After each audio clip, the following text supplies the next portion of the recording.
안녕하십니까. 더 배움 회원 여러분, 국가공인 직업상담사 2급 1차 대비 직업상담학 시간입니다. 오늘 우리가 학습할 내용은 교재위치 챕터 5 170페이지입니다. 내담자 사정의 의미입니다. 내담자 사정, 우리 일반적으로 상담을 하기 전에 또 초기 상담 쪽에 보면 내담자 사정을 해야죠. 어세스먼트라고 하는 건데요. 클라이언트 어세스먼트라고 해서 내담자를 사정을 해서 내담자의 여러 가지 특징적인 부분을 우리가 빨리 파악을 해야만 촉진적 상담을 할 수가 있거든요. 그러니까 우리가 말이 어렵지, 사정이라는 게 일반적으로 내담자가 가지고 있는 가치라든가 또는 상담에 임하는 동기라든가 흥미 이런 것들이죠. 그다음 적성, 또 필요하다면 지능도 있겠죠. 이런 것들, 그다음 직업에 대한 태도, 이런 등등등이 우리가 살펴보아야 될 이런 것들이고, 또 어떤 게 있냐면 역할 사정도 있어요. 내담자가 가지고 있는 살아있는 분이고 생활을 하는 분이기 때문에 그 생활 속에서 그 사람의 역할 역할 사정? 역할 사정이라고 할 수 있겠네. 어떤 역할을 하고 있느냐, 이런 역할 부분도 우리가 충분히 고려를 해야만 적절한 상담을 할 수 있기 때문에 이런 것을 살펴보는 것이 우리가 내담자 사정의 의미입니다. 첫째, 170페이지 보면 일단은 우리가 제일 먼저 할 게 뭐냐면 내담자에게 인지적 명확성이 존재하는가. 우리가 그 어프로치 배울 때 그런 얘기했죠. 특성 요인적인 접근도 있지만 규범적 접근도 있지만 내담자의 인지적 명확성과 동기를 잘 파악해야 상담에 임할 수 있다. 만약에 인지적 명확성이 있다면 그대로 직업 상담을 하지만 인지적 명확성이 결핍되어 있다면 치료적 상담을 하고 난 다음에 비로소 직업 상담을 하라. 제가 그렇게 말씀드렸잖아요. 바로 그런 겁니다. 그러니까 인지적 명확성이 있느냐, 상담의 동기가 있느냐, 또 내담자가 자기 진단을 통해서 자기를 노출시키고 있느냐, 또 그러한 결과 진단을 탐색하고 그 결과를 확인했느냐, 또 이러한 사정의 내용에는 동기나 역할이나 가치나 흥미나 성격 등등등을 우리가 살펴보는 것을 내담자 사정이라고 한다. 이런 얘기입니다. 그래서 우리가 제일 먼저 살펴봐야 될 것이 뭐냐면 동기와 역할 사정입니다. 동기라고 하는 것은 우리가 일반적으로 상담이라는 게 뭐 때문에 왔느냐는 건데, 내담자가 동기를 상실할 수가 있어요. 일반적으로 뭐냐면 자기는 어떤 꿈이 있는데 그 꿈이 너무 높다라는 거죠. 자, 구체적인 내용으로 뭐라 되어 있냐면 여러분 그 170페이지 제일 밑에 한번 볼까요? 동기가 결여되어 있는 내담자 한번 줄을 그어 보세요. 두 번째 줄입니다. 예를 들어 찾으셨나요? 그러면 첫 번째, 왜 동기가 결여되냐면 너무 높은 목표를 잡았기 때문에 자긍심이 낮아서 힘들어하는 경우 있겠죠, 그죠? 목표가 너무 높으니까 못 올라가서 거기에 대한 어떤 자기 자긍심, 그게 아주 완전히 훼손돼 있다. 두 번째는 뭐냐면 양극적인 사고의 잘못으로 인해서 동기가 결여될 수 있습니다. 예를 들면 도 아니면 흑백 논리죠. 이거 아니면 저거, 양쪽에 어떤 균형 감각은 없어요. 이거 아니면 저거기 때문에 그 흑백 논리에 함몰되어서 동기가 결여되어 있는 그런 형태가 있을 수 있겠고요. 또 인지적 명확성이 결핍되어서 동기가 결여되기도 합니다. 여러 가지 참 여지가 없다든가 이런 것들이 있느냐 없느냐를 살펴보는 게 굉장히 중요하다는 거예요. 그러면서 오른쪽에 보면 171페이지 보면 인지적 명확성이 결여되었을 경우에는 행해져야 될 추가적인 사정이 있는데요. 상황에 대한 중요성을 한번 챙겨보고 자기 효능감에 대한 기대치가 어느 정도인지도 알아보고 또 그 상담에 대한 결과 기대치를 가지고 있는지 없는지 이런 것들을 우리가 살펴봄으로 해서 내담자의 인지적 명확성의 결핍을 빨리 복구시켜야 된다는 거죠. 이런 것을 이제 보여주는 것이고요. 그 다음에 이제 동기 사정 자료로서 선택에 있어서 중요성을 증가시켜주고요. 또 좋은 선택이나 전환을 할 수 있는 자기 효능감을 키워주고, 지금 제가 읽어드리는 이 내용 자체가 다 1차 시험과 관련된 것들입니다. 그러니까 이런 거예요. 인지적 명확성이 결핍됐을 때 우리가 해줄 수 있는 사정이 뭐냐? 그러면 가, 나, 다라 위에 거. 그럼 또 동기 사정 자료로 활용하기에 필요한 것들이 뭐냐? 가, 나, 다라 밑에 거. 이런 것들이 이제 객관식 시험에 나오니까 여러분들이 하나하나 안에 속속들이 내용을 알 필요는 없어요. 그런 내용이라는 거죠. 그런 내용을 알게 되면 좋은 건데, 계속해서 동기 사정 자료를 사용하는 데 있어서 다에 보면 기대한 결과를 이끌어낼 수 있는지에 대한 확신을 증가시켜 줌으로 해서 이 사람은 상담의 동기를 좀 더 명확하게 가져간다, 그런 얘기죠. 마지막으로 직업 상담의 결과를 최대화시키기 위한 내담자의 충분한 노력 여부에 대한 확인 기준 등을 증가시켜서 수행 기준이 낮는 사람들에 대해서 높은 수행 기준을 필요로 하면 인식시킴으로 해서 자기가 스스로 좀 더 높은 수준의 뭔가를 준비할 수 있도록 도와주는 이런 것들이 바로 동기사정의 자료를 사용하는 그러한 목적이 된다는 거죠. 꼭 여러분들 이거 알아두시고요. 그러니까 뭐 그냥 상담은 동기가 필요하다. 상담은 동기가 필요하다. 이렇게 외워주시고요. 그러나 이 역할 사정은 조금 다른 얘기입니다. 여러분들 교재 172에 보겠습니다. 역할 사정이라는 것은 역할 내 일치성 사정과 상호 역할 관계의 사정이 있습니다. 이게 뭐냐면 역할 내 일치성 사정이라고 하는 것은 뭐냐면 일반적으로 그런 거예요. 그 사람이 가지고 있는 흥미 유형이 있어요. 어떤 흥미 유형? 예를 들면 뭐 홀랜드의 흥미 이론에 따르면 사회형 S형에 있는 사람은 S형에 해당되는 그러한 환경과 일치하도록 해주면 이 사람이 이 직업에서 성공할 확률이 높아진다. 다시 말해서 일치성이 높다.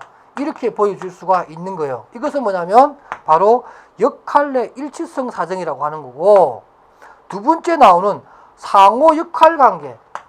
상호 역할 관계에 관한 부분은 좀 다릅니다. 뭐냐면은 이런 거예요. 내담자가 왔습니다. 고학생이에요, 고학생. 제가 오프라인 강의 때 여러분 고학생 알아요? 이랬더니 고학생을 잘 모르시더라고요. 이 단어에 대해서 세대 차이를 엄청나게 느끼는데, 여러분 혹시 고학생이 뭔지 아시나요?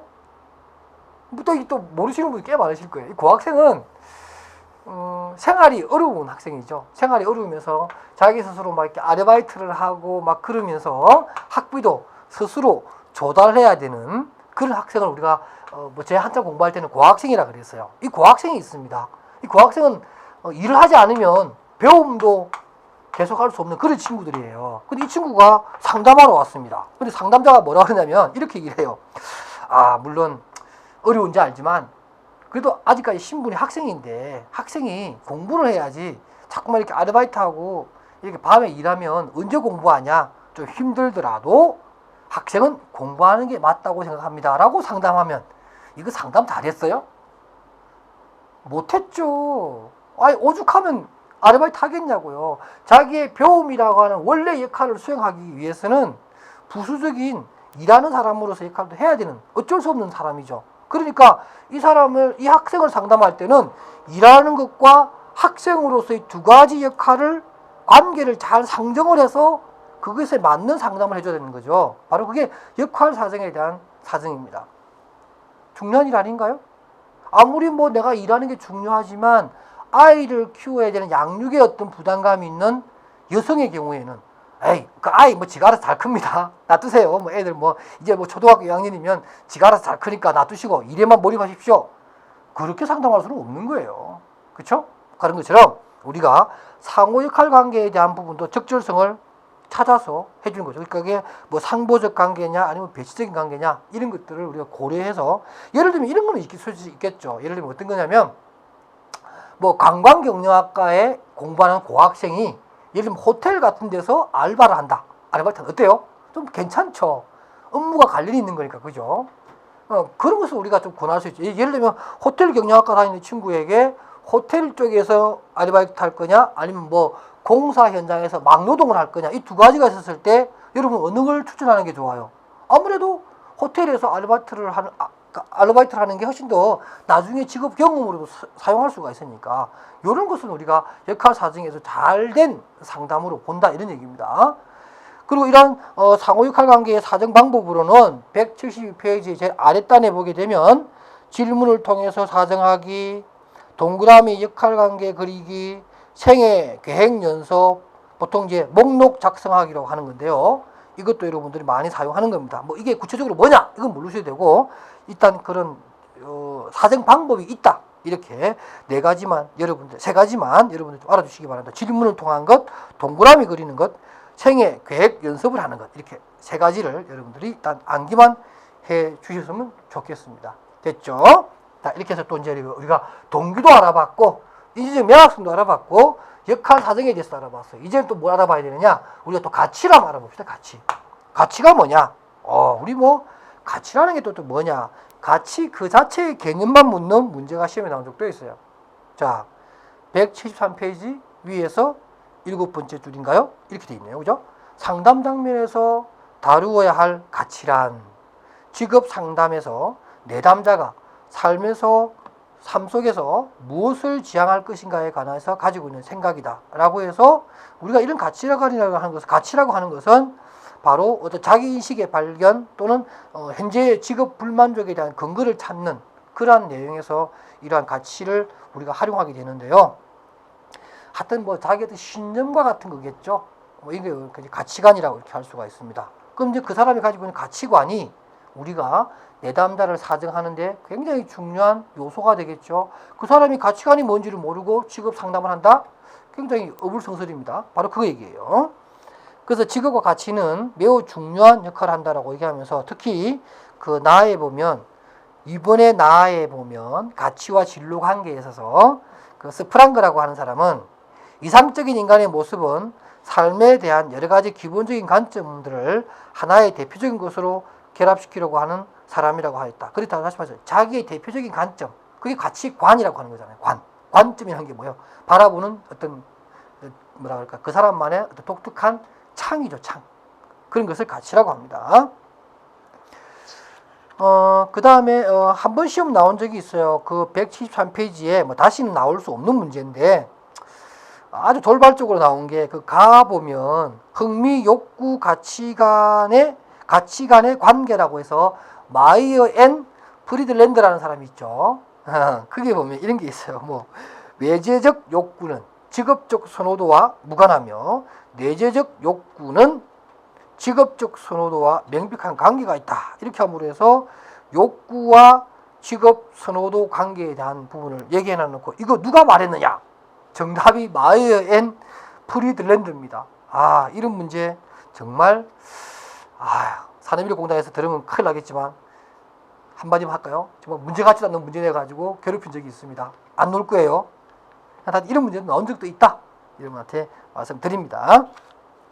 아주 유명하거나 우리 직업 상담에 아주 뭐 획기적인 어떤 그런 획을 그은 사람의 어떤 역할이라면 또 그런 사람이 한 말이라면 간혹 시험에 나올 수도 있겠지만 뭐 우리가 살아가면서 누가 무슨 말을 했는지 어떻게 알아요? 아주 유명하지 않으면 그죠? 근데 이런 것을 국가 시험에 냈다라는 게 저는 조금 좀 너무 가볍지 않았나 이렇게 생각을 합니다. 자, 이러한 가치 사정은 몇 가지 용도를 가지고 있고 그 용도가 또 시험에 잘 나옵니다. 174페이지 볼까요? 가치 사정의 용도는 자기 인식의 발전 또는 현재 불만족, 직업 불만족에 대한 근거를 확인한다거나 5번에 직업 선택이나 직업 전환의 전략으로서 매우 중요하기 때문에 이러한 가치관 또는 가치 사정을 한다. 이런 얘기가 있고요. 시험에 잘 나오는 거 보세요. 여러분 교재 두 번째 반가로 2번 자기 보고식 가치 사정법이라고 해서 6가지가 나옵니다. 동그라미 막 치세요. 행강편 하지 말고. 첫 번째, 체크 목록의 가치 순위 매기고 과거 선택 해상하고 절정 경험 조사하고 자유시간과 금전 사용하기, 백일목 말하기 이런 것들이에요. 그다음 존경하는 사람 기술하기 이런 것들입니다. 백일목이랑 나쁜 게 아니에요. 어떤 꿈을 꾸보는 거죠. 꿈을 꾸봐서 내가 미래에 어디 가서 뭘 어떻게 하겠다는 얘기를 막 자연스럽게 자유현상, 브레인스토밍 해보는 겁니다. 그럼으로써 그 사람의 어떤 가치관을 알 수가 있을 것이고 제가 이제 청소년 상담 같은 데 가보면 이 자유시간과 금전 사용하기라고 하는 것을 많이 합니다. 뭐 제가 2차 때는 이거 한번 어떤 식으로 한다 알려드릴 텐데 1차 때는 요 6개 세상 없어도 외워야 돼요. 2차 시험에 쉽게 나올 때는 자기보고식 가치사정법 6개를 써봐라. 쭉 써봐라. 이것도 시험에 나와요. 2차 시험에. 그리고 또 어떤 내용을 하나 설명해 놓고 요 6개 중에 어떤 게 맞느냐, 어떤 것을 설명한 거냐 이런 문제도 나오기도 합니다. 그러나 1차에서는 뭐죠? 다음 중 자기보고식 가치사정법의 내용이 아닌 것은 해가 6개 중에서 맞는 거 3개만 딱 쓰고 1개는 엉뚱한 게 쏙 들어가 있어요. 그거 찾는 겁니다. 그 다음에 가치 명료화 6단계 제가 또 글씨체를 확 바꿔서 올려놨습니다. 사실 이 가치 사정하기가 시험 문제에 굉장히 많이 나오다 보니까 좀 식상해요. 위에 나오는 가치 사정법이라든가 가치 사정의 용도라든가 이 좀 식상해요. 그래서 혹시 가치 명료화 6단계라고 하는 것도 우리가 상담에서 많이 쓰거든요. 이게 나올지 몰라서 하나 쓱 집어넣어놨는데 참고로 한번 보세요. 시험에 나올지 안 나올지는 저도 장담 못 하겠네요. 이렇게 어떤 순차적으로 구조화된 방법으로 그 사람의 가치를 우리가 사정한다. 이런 것만 알아두셨으면 좋겠습니다. 그 다음에 또 우리가 해야 될 거 흥미 한번 찾아봐. 흥미, 인터레스트. 뭐 직업 상담에 있어서 흥미를 가장 중요하게 생각하는 그런 경향이 있습니다. 그래서 뭐 스트롱 흥미 검사지라든가 홀랜드라든가 스트롱 앤 캠벨 검사지라든가 또는 직업 카드라든가 주로 흥미를 사정하는 것들을 우리 직업 상담 장면에서 많이 사용하는 게 바로 이 이유입니다. 흥미는 뭐냐? 그 사람의 관심이나 호기심을 자극하거나 일으키는 어떤 것을 우리는 흥미라고 하고요. 또 흥미는 일반적으로 좀 감정적이죠. 좋아한다, 하고 싶다, 싫다, 내키지 않는다, 끓인다 이런 뜻입니다. 그죠? 그래서 흥미라고 하는 것은 조금은 감성적인 좀 정서적인 그런 내용을 담고 있겠네요. 흥미 사정을 왜 하는데 자기 인식을 발견하고 발전하고 자기 인식의 발전이죠. 자기 인식, 자기를 인식하는데 자기 이해의 정진을 좀 더 발전시키는데 이런 흥미 사정을 활용하는 것이고 직업 대안을 찾고 여가 선호와 직업 선호를 구분하고 또 직업 교육상의 불만족의 원인을 찾는다거나 직업 탐색을 조장하기 위한 여러 가지 용도를 가지고 하는데 흥미 사정의 방법이 있습니다. 아까 우리가 가치 사정 방법은 뭐 자기 보고식 6개가 있다고 그랬는데 흥미 사정 방법은 굉장히 다양한 형태로 쓰이고 있는데요. 시험도 막 이 부분에 대해서는 조금 여러 가지 형태로 시험이 나오는데 한번 정리하면 이런 거예요. 조작된 흥미와 표현된 흥미 유발하기 하는 방법이 있습니다. 그래서 일반적으로 질문할 때 어떤 직업을 생각하고 있느냐, 어떤 직업에 흥미가 있느냐, 어떤 일을 하면 즐거우냐, 가장 좋아하는 과목이 뭐냐, 이상적인 직업이 있다면 뭐라고 생각하느냐, 뭐 이렇게 하고 또 주로 휴일이나 주말이나 여가 때 어떤 일을 하느냐 이런 것들을 물어봄으로 해서 그 친구가 표현된 흥미를 보여줄 수가 있겠죠. 뭐 나 어떠한 흥미 유형이다. 본인 스스로 진술하는 거예요. 그런 방법으로 찾는 것도 있겠고요. 우리가 또 많이 쓰는 것 중에 하나가 부가적 자극 목록을 가지고서 찾는 겁니다. 흥미 평가 기법이라고 해서 일반적으로 알파벳입니다. 또는 우리는 한글 자음이죠. 기역, 니은, 디귿 이렇게 합니다. 그래서 자 어떻게 하냐면 자극 목록이라는 게 뭐냐면 뭐 이미 만들어져 있는 것도 쓸 수 있지만 우리가 활동하면서 이렇게 할 수 있죠. 기역으로 시작되는, 니은으로 시작되는, 디귿으로 시작되는 직업들을 써봐. 그러면 이제 뭐 기사, 기자, 뭐 기자가 있을 수 있겠고, 그죠? 그다음 또 뭐가 있을까요? 또 간호사도 되겠네요. 자, 그 니은으로 시작되는 게 있을까요? 니은으로 시작되는 거 뭐가 있을까요? 뭐 농부도 되겠네요. 농부, 그죠? 또 니은은 뭐가 있어요? 뭐 나레이터도 되나요? 좋습니다. 나레이터. 그다음 디귿은 뭐가 있을까요?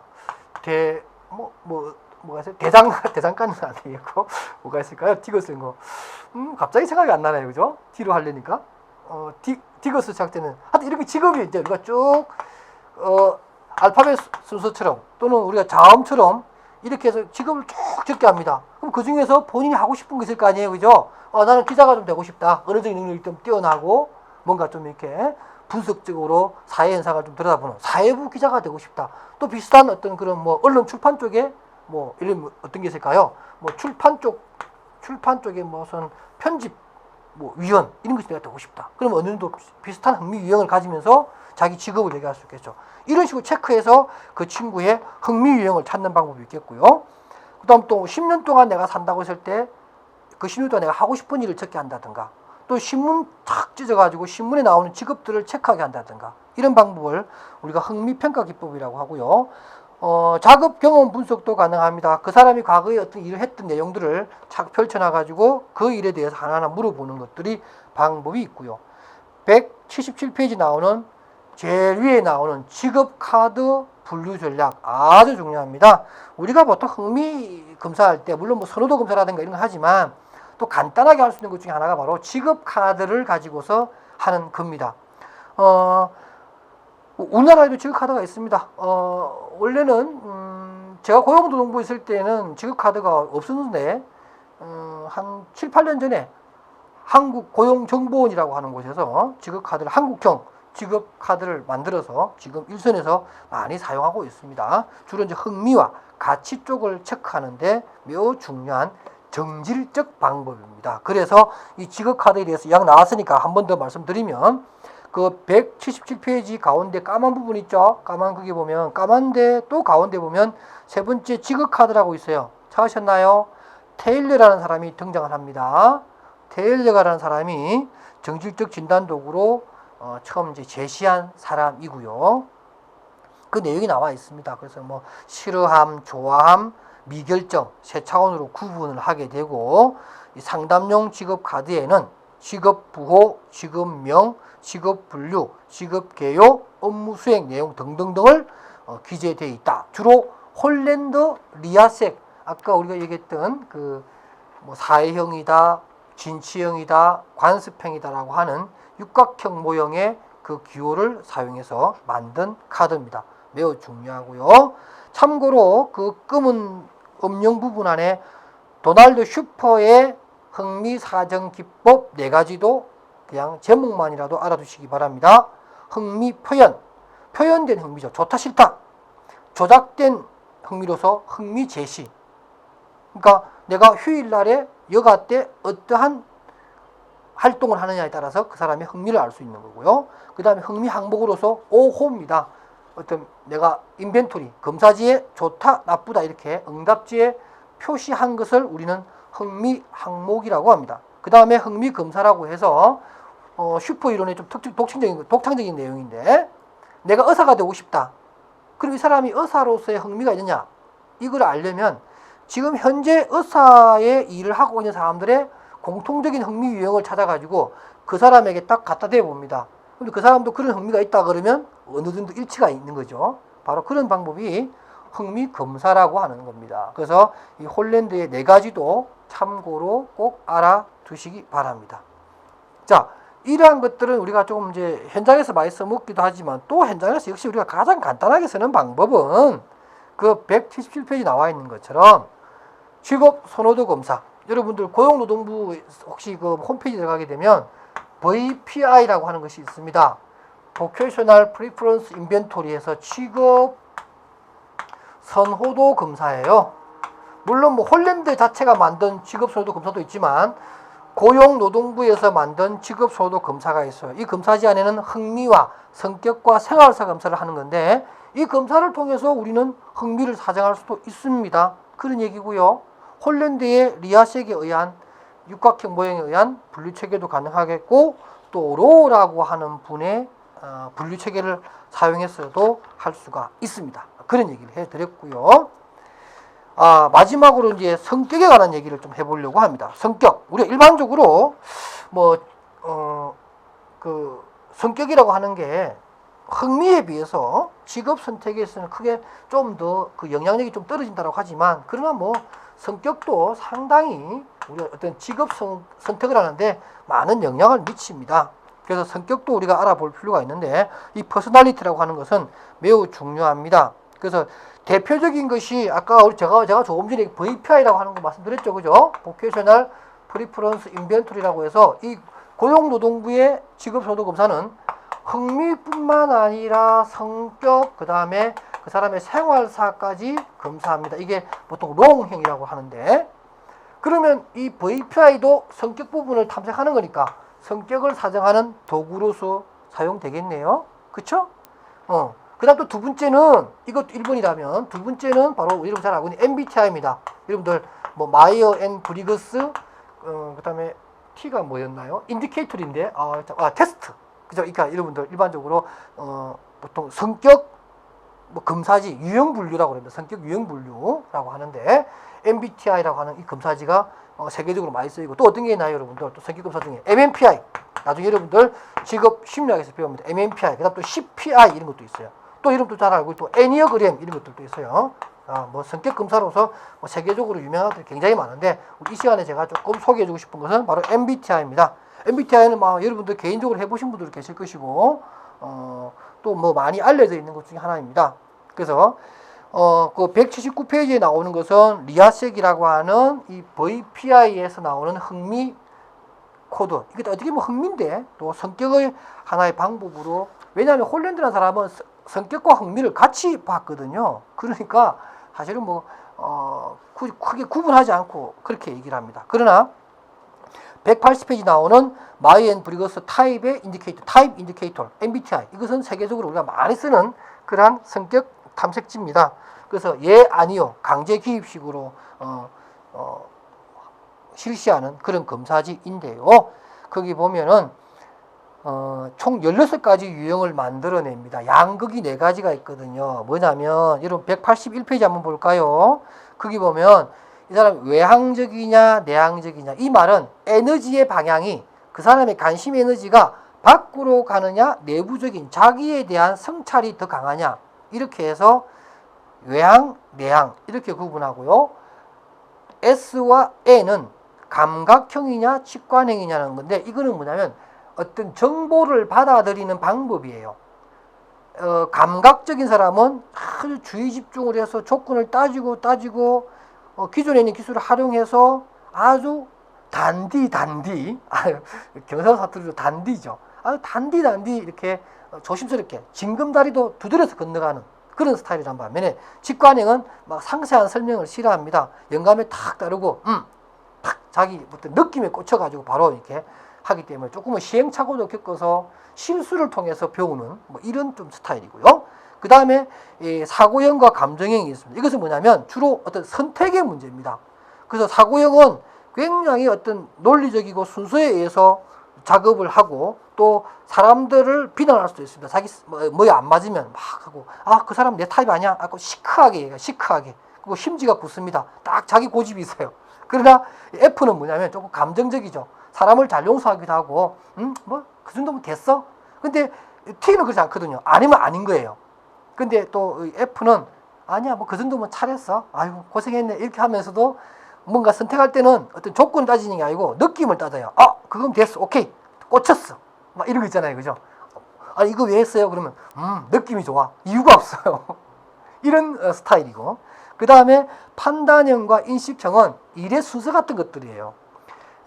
판단형은 계획되게 착착착 하나 끝내고 두 번째 하고, 두 개 끝내고 세 번째 하고, 이렇게 나름대로 계획이 따라서 이루어지는 걸 좋아하고, 사건이 해결되고 딱 종결이 되어야 뭔가 좀 안심이 되는 사람이에요. 그런데 P는 그렇지 않아요.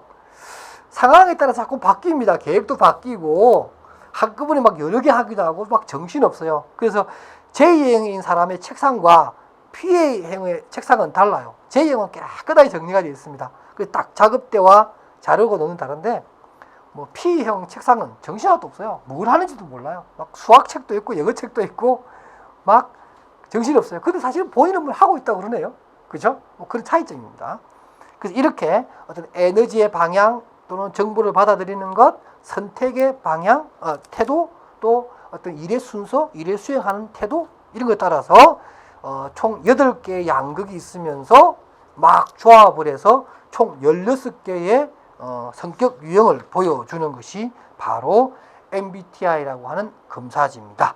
이러한 MBTI는 181페이지 밑에 보면 자기 인식을 정진해주는 좋은 것도 될 수 있고, 좋아하는 작업 역할, 직업 기능, 환경을 확인할 수도 있고, 직업 불만족에 대한 원인과 출처를 밝히는데 매우 유용한 사정법이다, 이렇게 얘기할 수가 있겠습니다. 자, 이렇게 해서 우리가 오늘 이 시간에는 또 내담자 사정은 어떻게 이루어지고, 또 어떠한 항목을 살펴보고, 어떠한 기법들이 있으며 어떠한 제한점과 장점이 있는가 하는 것들을 학습을 했습니다.